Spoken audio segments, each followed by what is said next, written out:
Olá, seja muito bem-vinda, seja muito bem-vindo a mais uma conversa do especial Papo de Mulher do Made in Vacaria, lançado especialmente nesse 8 de março de 2021.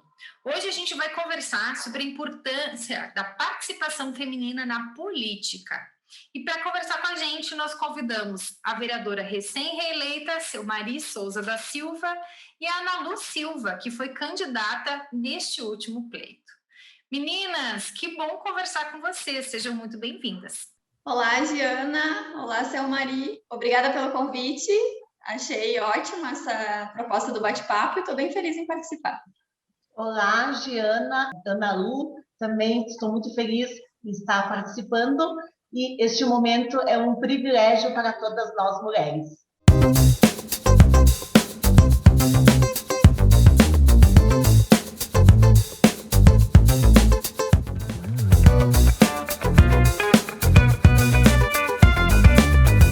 Gurias, para a gente começar, a primeira pergunta que eu queria fazer para vocês, quando eu pensei em conversar sobre a importância política no 8 de março, que é uma data muito emblemática, me veio muito à mente a palavra coragem. E eu queria começar parabenizando vocês, porque eu sei que para se candidatar a qualquer cargo público tem que ter muita coragem, ainda mais sendo mulher, né? Nesse contexto que a gente tem aí histórico, onde quem ocupa os espaços de poder são os homens. Eu queria perguntar, para a gente introduzir esse nosso bate-papo, que vocês contassem um pouquinho da trajetória de vocês, como que vocês começaram, o que as motivou a ingressar na política? Bom, eu costumo dizer que a política surgiu como uma consequência para mim, não foi algo que eu busquei, que foi algo que foi acontecendo, assim. Então, desde sempre eu me identifiquei muito com questões sociais e sempre olhei para isso. Ainda na adolescência, fiz pequenas ações. Aí depois, mais tarde, na faculdade, eu fiquei super empolgada com uma possibilidade de atuação do design, que é o design social, que nada mais é do que usar as ferramentas do design para desenvolver projetos sociais. Então, fiquei com aquilo na cabeça e quando chegou o final da faculdade, eu fiz um projeto de design social para o Acolher, que é um projeto do Ministério Público da Promotoria de Vacaria, que trabalha pelo fim da violência doméstica contra a mulher. Então, isso foi em 2017. Em 2018, eu comecei a trabalhar na implementação desse projeto, trabalhei por 2 anos na implementação, e com esse trabalho eu fui percebendo algumas limitações que a gente tem como projeto social. Então, a gente consegue fazer um trabalho muito importante, muito relevante, que sim, a gente sabe que faz a diferença na vida dessas mulheres, mas tem algumas limitações. Então, eu fui percebendo que para enfrentar o problema da violência doméstica contra a mulher de uma forma mais estrutural, nós precisamos de políticas públicas, nós precisamos que o governo olhe para isso. Então, com isso também, foi isso que despertou um novo olhar para a política institucional e que também me fez perceber a falta de representatividade, quanto nós temos pouca representatividade feminina na política. E a gente só vai conseguir mudar essas coisas a partir do momento que a gente tiver mulheres lá que olhem para as nossas necessidades, que olhem para os nossos problemas e que trabalhem pelas soluções, né, que busquem desenvolver projetos para isso. Então, realmente foi isso, foi um despertar que foi juntando várias coisas e encarei o desafio no ano passado.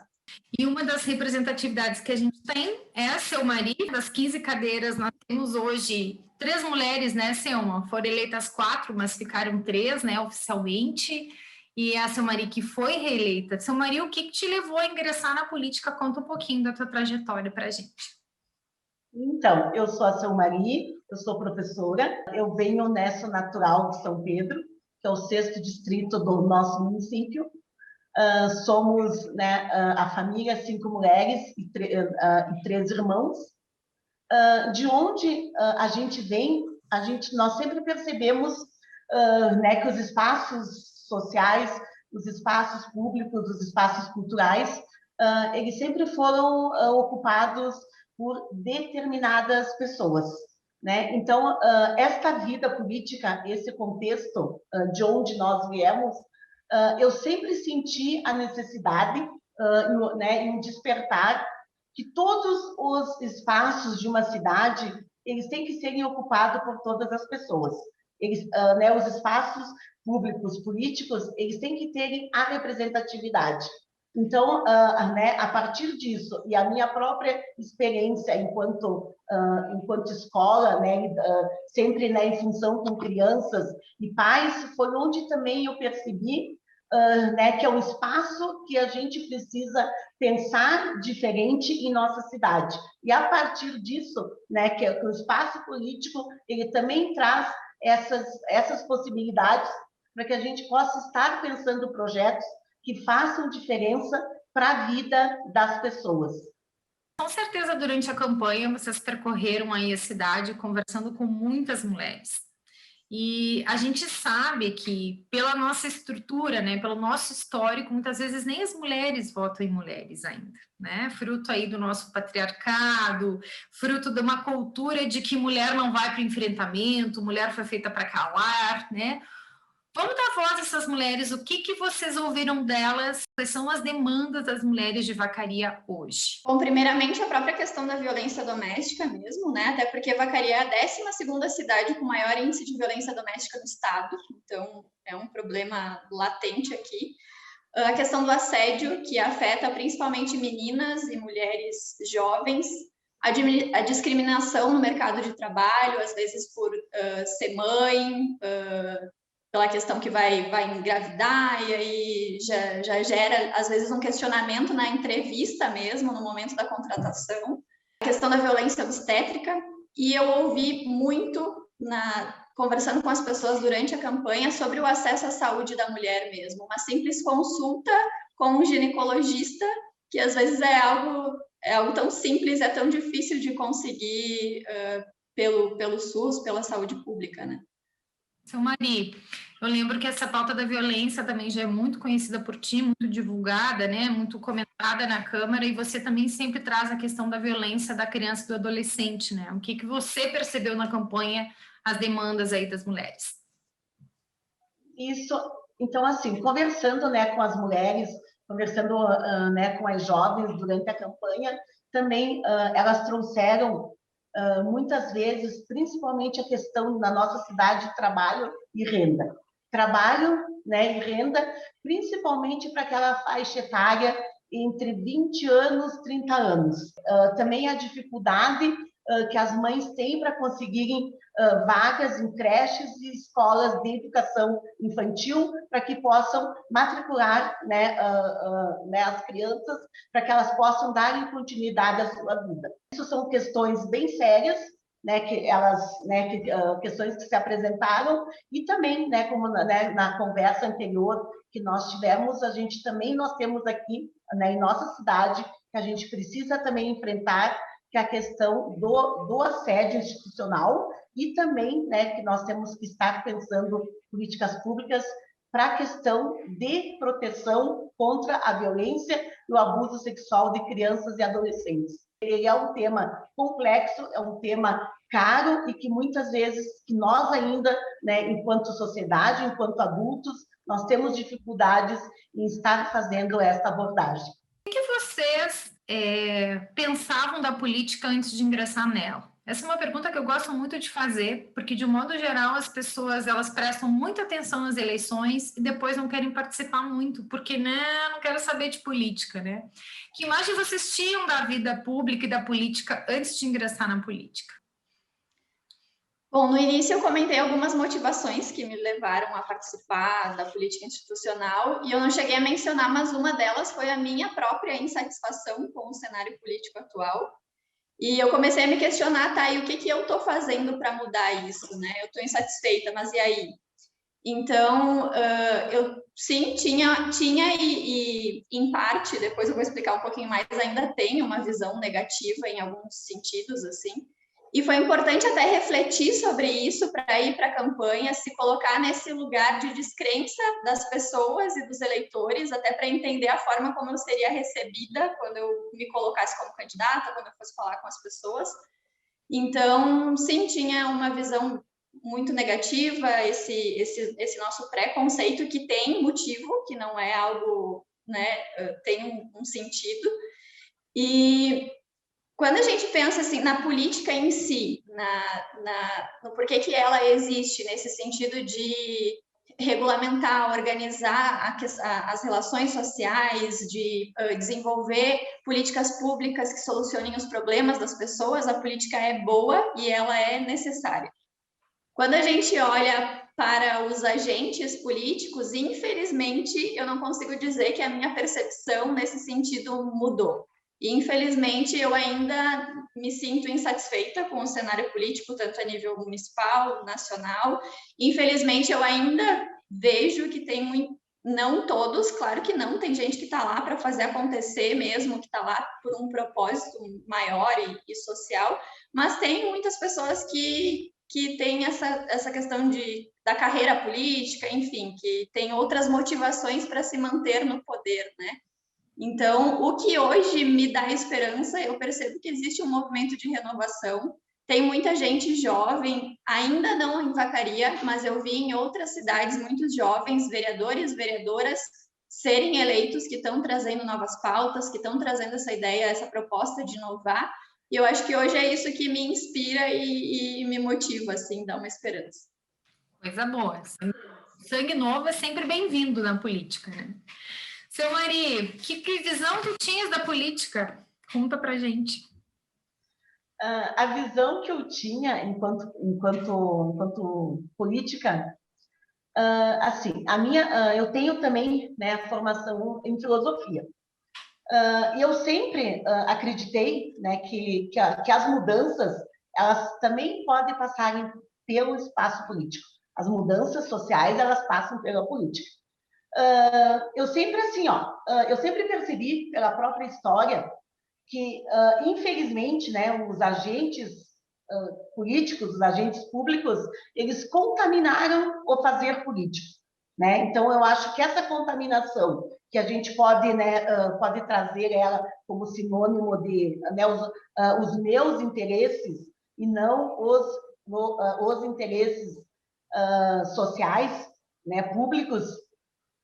Então, ali se perde, né? Porque se a gente for pensar a história, que a política, ela é para o bem comum, ela foi pensada para o bem comum de todos. Infelizmente, né, pelos próprios que fazem política, a gente percebe que muitas vezes, né, está mais latente os seus e os nossos interesses do que este bem comum. Porque o que é esse bem comum? Né? Esse bem comum é você tentar ser justo com a maioria das pessoas, você tentar causar o menor dano para uma maioria. Então, penso, né, que esse espaço político, ele é um reflexo dos comportamentos éticos e morais do que é a sociedade. A política, ela não acontece fora de um contexto social. A política, ela é o reflexo da sociedade que nós temos hoje, né, de outros tempos que a política teve. Mas isso a gente, né, e a própria questão desse reflexo que traz, né, que as pessoas acham que a política acaba quando você vota. Não, a política, ela começa com o voto e depois este voto ele é consequência. É esse entendimento que nós precisamos ter. Um voto, ele é consequência. Ele não acaba ali naquela urna quando você digita um número, mas esse voto, ele traz muitas consequências. E a partir disso que nós vamos ter ou as consequências para o bem comum ou as consequências para os interesses de alguns interesses de diversos grupos que, infelizmente, daí a gente não percebe aonde que acontece esse bem comum. Muito bom. Eu lembro que uma vez tu comentavas comigo também, Samari, que quando um gestor público ele atua e ele não consegue emancipar de fato o povo, né, cria uma dependência do governo, não conseguindo emancipar, ele não cumpriu com a sua responsabilidade de gestor público, né? É um grande desafio. Perfeito. Perfeito, Gi, porque a visão que eu tenho é que quando você assume essa responsabilidade, né, você tem que pensar políticas públicas, você tem que possibilitar projetos que as pessoas possam ser emancipadas. As pessoas, elas não podem votarem, elas não podem fazerem escolhas que estejam condicionadas a favores.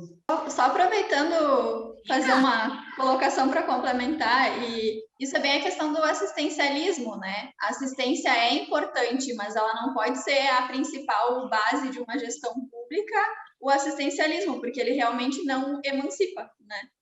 Tem outro tema importante também que a gente sempre comenta, que nos dois espaços de poder, né, no legislativo que cria as leis, mas o executivo que de fato consegue obter recursos e executar, muitas vezes faltam recursos. Se as mulheres não ocupam os espaços de poder, não conseguem defender os recursos para políticas públicas femininas, né? Seu marido comenta isso, que, por exemplo, a gente fala muito da violência doméstica, que está muito relacionada à autoestima e independência financeira. Se eu não tenho trabalho e renda, não me independizo e não consigo romper com esse ciclo, né? Então, assim, olha a importância de ocupar esse espaço, né?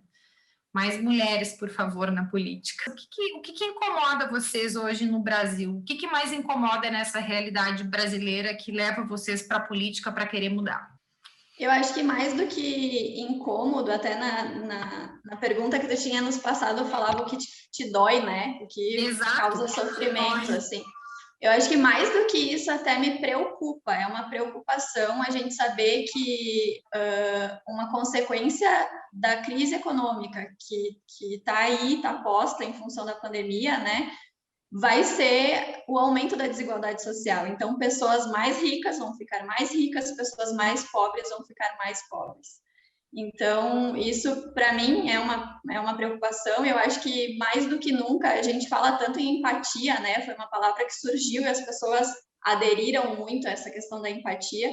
E eu acho que, mais do que nunca, vai ser necessário a gente se colocar no lugar do outro, a gente tentar sentir a dor do outro, antes de pensar, para pensar e antes de opinar, antes de debater qualquer política pública que o governo venha a propor, tanto a nível municipal como nacional, porque a sociedade vai estar em posições muito desiguais, né? Então, se a gente não tiver esse exercício, provavelmente a gente vai estar prejudicando uma parcela da população mais vulnerável, enfim.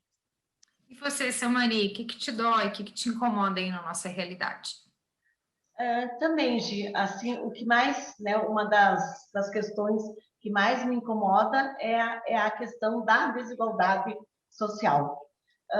Que a falta, né, a falta de oportunidades que as pessoas têm, principalmente para trabalho, né, para elas terem renda, isso afeta moralmente, afeta psicologicamente, afeta culturalmente, socialmente, aonde, né, a pessoa está.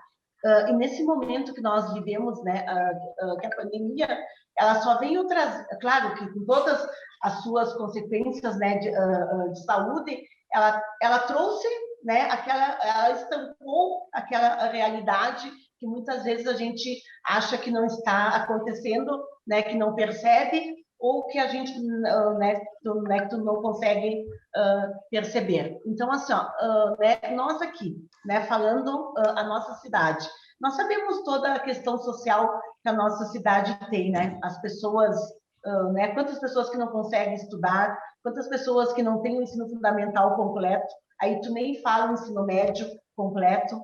Então, acho que isso são todas questões que, né, que elas trazem essa questão social, que essa questão social, ela acaba criando guetos dentro da própria cidade, né, que tem espaços que alguns participam, tem espaços que não pertencem a outras pessoas.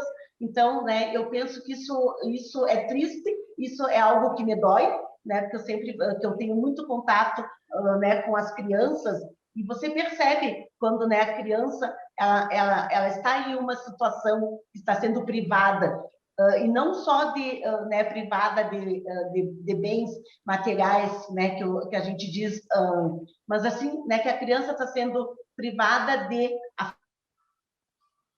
cuidados, né, e essa questão social que a gente vive hoje, ela intensificou mais ainda essas questões.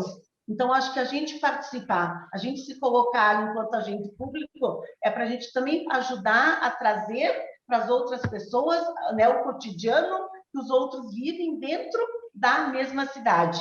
Então, acho que isso, né, a questão que envolve justiça. Então, acho que isso são temas caros e que a gente, enquanto Câmara, enquanto se pensa leis, projetos, nós temos que pensar para todos. Mas no momento que se vive, principalmente para aquelas pessoas que estão em situação de maior vulnerabilidade. Muito bem, meninas. Para a gente continuar, então, vocês receberam aí uma kombucha de presentinho? Sim, a minha já está até aberta. Que bom! Já provou, Ana Lu? Uma delícia. Tá bom. Para quem não sabe, a Quintal da Kombucha, ela patrocina o Papo de Mulher. A kombucha é uma bebida, essa aqui especialmente é produzida em Vacaria. Ela é uma bebida feita à base de fermentação do chá. Ela substitui aí o refrigerante e é muito mais saudável, né? Ela é aromatizada com frutas, né? A base de frutas também. E ela ajuda na imunidade, fortalecer a imunidade e na funcionalidade do intestino. Então, a gente está divulgando uma marca que é de Vacaria. Isso que é bacana, que patrocina esse nosso Papo de Mulher. Junto com a nutricionista Ana Carolina Vieira, a Cacá, para quem conhece, está precisando de uma nutri, ela é ótima.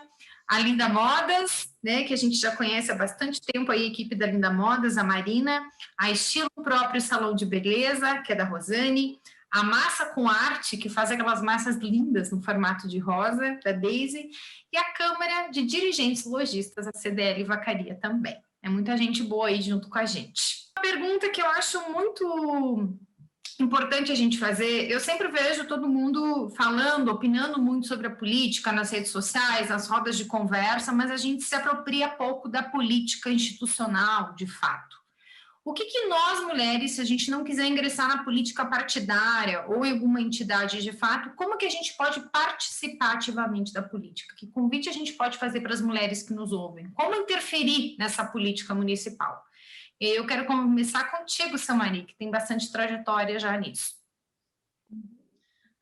Penso que uma forma, né, tem tantas formas que as mulheres, que as jovens podem, né, estarem participando sem ser a política institucional, sem você ser candidata, nos bairros, na sua rua, né, nos espaços onde as pessoas estão, para elas poderem ajudar a pensar de que forma a rua pode ser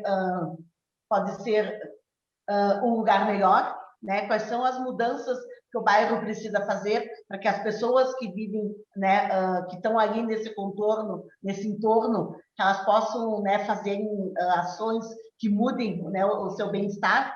Então, penso que são assim, várias formas, né, que nós, mulheres, que as jovens, podem, né, estar encontrando para participarem.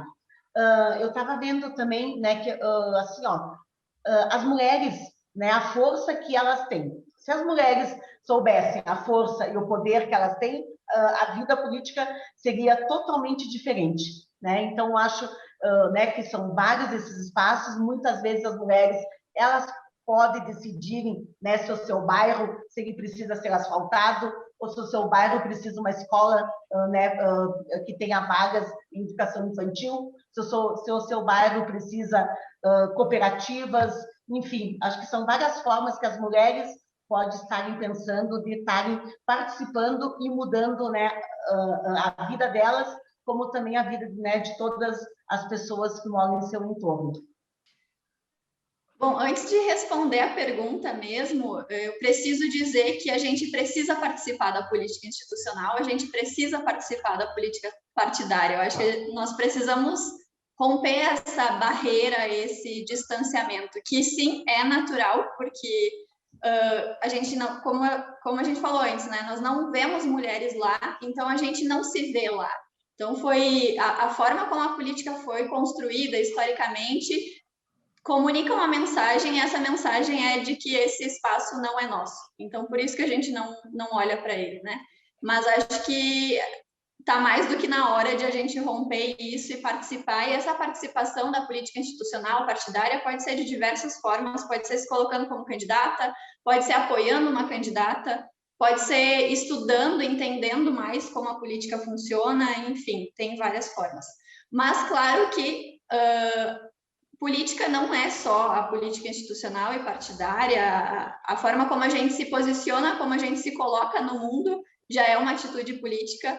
Então, por exemplo, se você é empresária, você pode criar metodologias, formas para que as mulheres tenham tanta oportunidade de crescimento dentro da tua empresa quanto os homens têm, para que elas tenham os mesmos salários. Esse é um exemplo. Outros exemplos, a gente pode e deve participar de projetos sociais, de coletivos, de movimentos que trabalham para que nós tenhamos mais direitos, mais oportunidades, que trabalham pela igualdade e pelo fim da violência contra a mulher. Precisa dar voz nesse 8 de março, talvez seja a pergunta mais importante, né? E quando eu falo da voz, o que o poder público municipal tem que prestar atenção nas pautas femininas hoje? Queria começar contigo, seu Maria. Qual é a nossa cutucada para os políticos, né? Sendo que você também é uma. A nossa cutucada, acho que nós temos, né, que dar voz, temos que cobrar políticas públicas sérias, efetivas para as mulheres.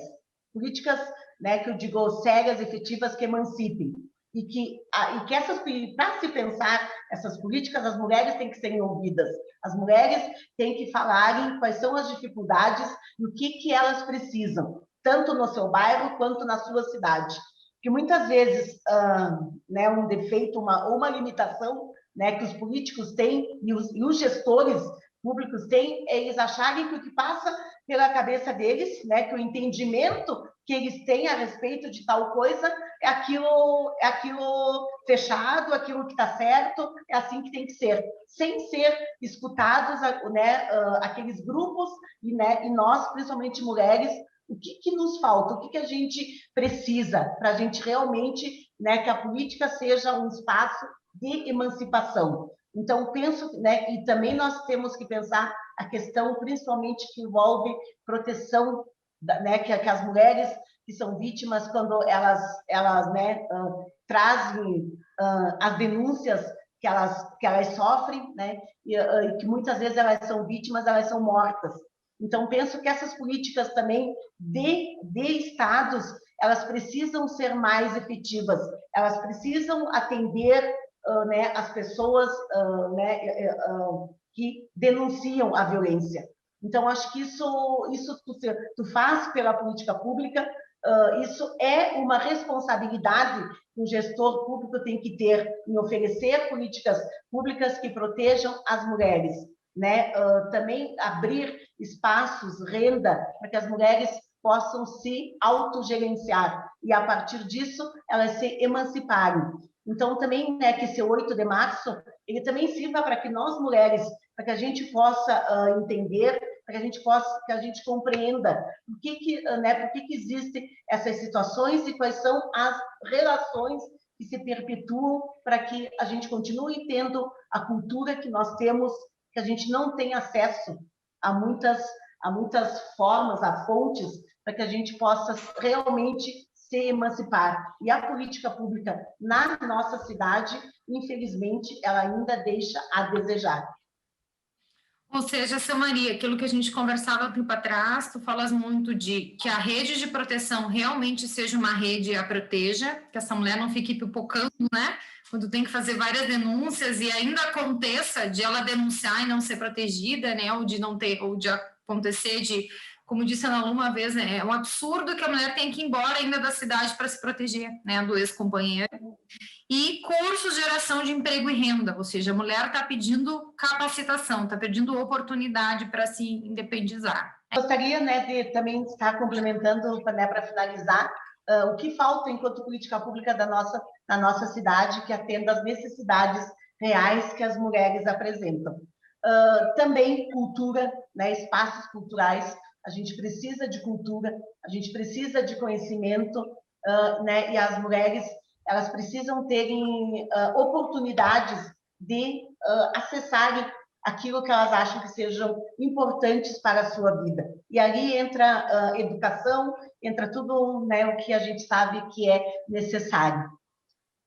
Isso que a Selmari falou no início da fala dela, eu acho super importante, isso de ouvir as pessoas, né, que a gente muitas vezes tende a pensar em soluções sem ouvir as pessoas, sem saber de fato quais são os problemas. Isso é uma das coisas que eu trago muito comigo também, que vem do design. Então, eu sempre falo muito em desenvolver os projetos com as pessoas e não para as pessoas. Então, tanto a gente tem que ouvir, como também pensar nas soluções dos problemas junto com quem vivencia aquilo, né? Mas falando em pauta mesmo, assim, eu não tenho como não trazer novamente aqui a questão da violência doméstica contra a mulher. Até porque isso não é um problema novo, né? Essa questão já é, como eu falei antes, é latente em Vacaria já tem um tempo. Em 2015, Vacaria era a 8ª cidade com o maior índice de violência doméstica no estado. Então, tipo, são 6 anos que a gente já sabe, no mínimo 6 anos que a gente já sabe que isso é um problema, né? E aí, por exemplo, a gente teve uma situação que nós estamos devolvendo 300 mil reais, que foi uma verba que nós conseguimos do Estado, do governo do Estado, para investir em capacitação, em profissionalização das mulheres.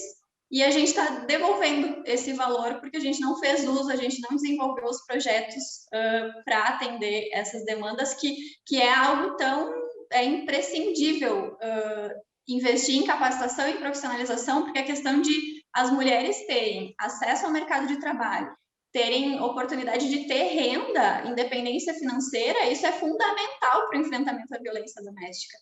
Então, essa situação é uma coisa que até me angustia, assim, me incomoda muito, porque na tua pergunta, a tua pergunta fala para que a gente precisa dar voz, né? E nós conseguimos ser ouvidas, nós tivemos voz, né? Porque as vereadoras que trabalharam por isso, e daí tá aí a Selmari que pode falar disso ainda melhor do que eu, né? Elas fizeram com que a nossa voz fosse ouvida e com que o poder público percebesse que isso era um problema e que precisava de política pública, de atenção, enfim.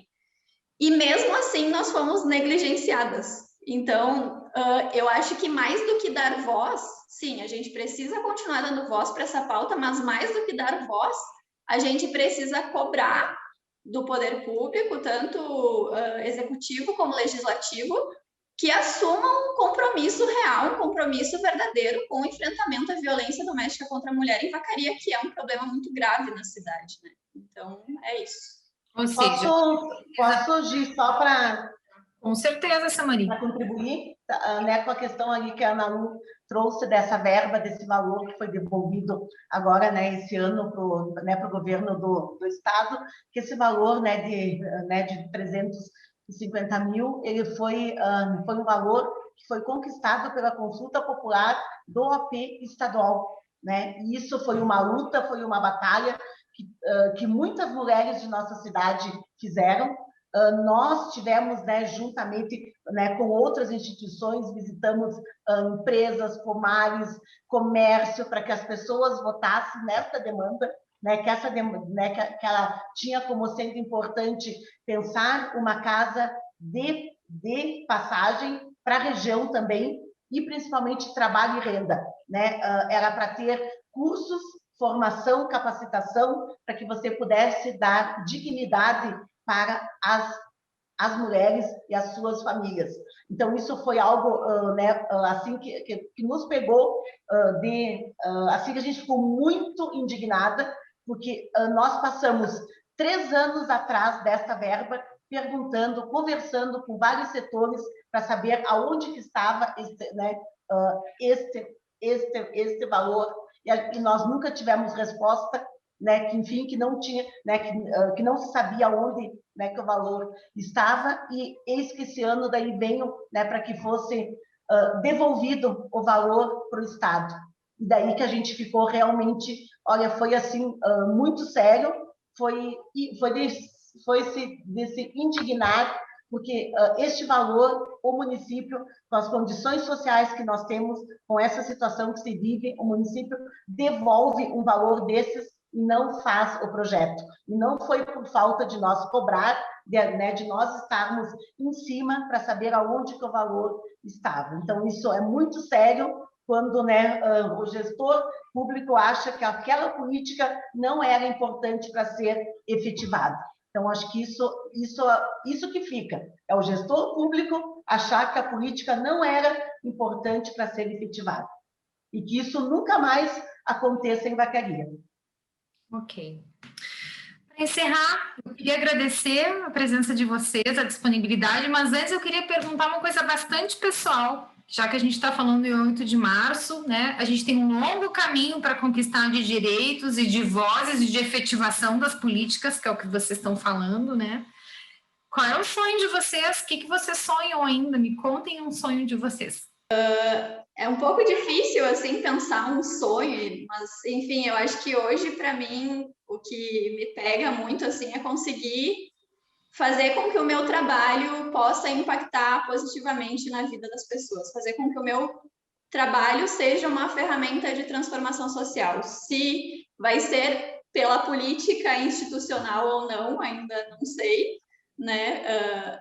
Me colocar como candidata foi uma tentativa de que fosse, mas enfim, não sei o que vai ser, mas eu tenho muito essa vontade porque a injustiça e as coisas que não funcionam e as coisas que eu olho e que eu percebo que estão erradas e que, enfim, é algo que me mobiliza, que me movimenta. Então, acho que hoje o meu sonho é conseguir transformar isso em energia mesmo, assim, para fazer as coisas, para fazer diferença. Ana Lu, acho que é importante para quem nos assiste e não conhece, né? Entre todos os candidatos, a Ana Lu foi a 10ª mais votada. Não entrou, porque o PDT é só vereador, né? Mas de qualquer forma fez bonito nas urnas e eu acho que representou a voz feminina, né? Você percorreu a cidade e eu lembro muito com uma camiseta que dizia lute como uma garota. Eu acho que isso já é bem emblemático. E a Selmari, o sonho teu, a Selmari que também, né? Que já foi suplente, já foi vereadora uma vez, foi reeleita. Eu lembro de uma frase que você comentou comigo. Imagina 20 anos atrás, uma mulher, né? Do interior, professora, negra e de esquerda, nunca ia se reeleger, né? E aí estamos com toda uma trajetória muito bonita e dando representatividade para o feminino, né? Selmari, o que tu tens ainda para contar para a gente? Acho que ainda, né, para nós, né, nesse momento tão importante da gente estar conversando, eu acho que um dos sonhos que a gente tem é desmistificar todos esses preconceitos que a sociedade traz como sendo verdades, né? E aí a gente pode falar, né, que são vários: mulheres, preconceito contra mulheres, preconceito contra as pessoas negras, preconceito contra quilombolas, LGBTs. Eu acho que a nossa função, o trabalho que cada uma de nós faz, independente de onde que nós estamos, do espaço que nós ocupamos, é a gente poder contribuir para que as pessoas, né, elas possam verem a sociedade como um todo. Então, acho que isso, né, é um papel fundamental, é um papel importante. E pela minha caminhada, eu, né, estando próximo a prefeitos, né, que já foram prefeitos, a pessoas, né, que ocuparam cargos públicos de secretários, eu penso que muito do que acontece na cidade, né, a política que acontece na cidade, ela é reflexo daquilo que o gestor, né, que os gestores pensam como sendo importante para o desenvolvimento humano. Então, a partir disso, né, de tantos sonhos que eu tenho, né, que é ver também as crianças aprendendo, as crianças serem protegidas. E um dos sonhos políticos, né, que eu tenho é ser prefeita da minha cidade. Por que o meu sonho é ser prefeita da minha cidade? Porque eu quero levar para a minha cidade todas essas possibilidades e né, e olhar que todas as pessoas têm sim direito de ocuparem os espaços e nesses espaços elas trazerem todas né, as suas representatividades. Que esses espaços eles sejam significativos e eles possam serem espaços de transformação e não espaços que perpetuam todas essas questões que nos incomodam, né, que nos fazem sofrer. E Vacaria já está mais que na hora de ter uma prefeita mulher. Muito bem, bonitos sonhos, meninas. Muito obrigada pela disponibilidade de vocês. Eu convido quem nos assiste a conferir os outros vídeos do Papo de Mulher. Grande abraço.